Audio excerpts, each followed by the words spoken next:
ایسا شخص جس کو نماز میں مزہ نہیں آتا، اس کے قبلے جدا ہوتے ہیں، اس کی لذت یابی کی راہیں الگ ہوتی ہیں،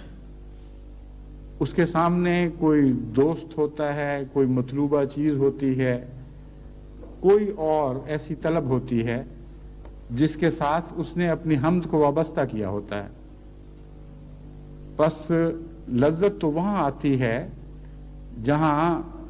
لذت کا قبلہ ہو۔ اگر قبلہ اور طرف ہو اور آپ کا منہ اور طرف ہو تو آپ کو بے چینی پیدا ہوگی، لذت نہیں آئے گی۔ بس لفظ حمد پر غور کرنا بہت ضروری ہے، اور اس کا ایک آسان طریق یہ ہے کہ اپنی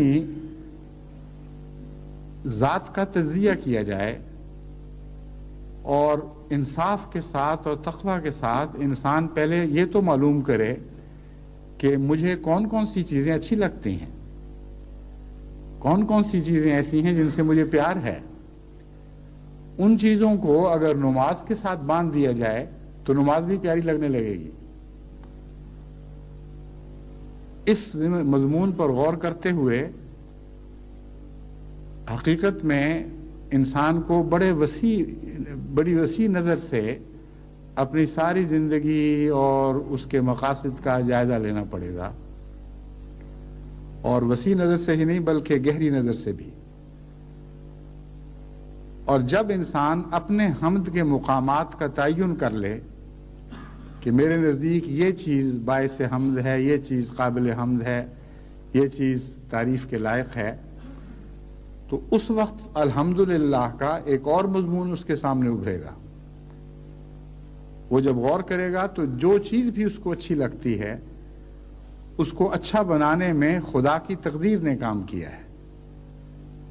اور خدا چاہے تو اسے اچھا رکھے گا، جب چاہے گا وہ اچھی نہیں رہے گی، اور اس کی اچھائی ذاتی نہیں اور دائمی نہیں۔ بعض دفعہ ایک چیز ایک خاص حالت میں اچھی لگتی ہے۔ اچھا نیا بنا ہوا گھر ہے، بہت ہی خوبصورت لگتا ہے، اس کے ساتھ انسان کی طویل حمد وابستہ ہو جاتی ہے، لیکن 50 60 70 سال کے بعد جب اس کی چولیں ڈھیلی ہو جائیں، جب وہ جراثیم سے بھر جائے، ہر طرف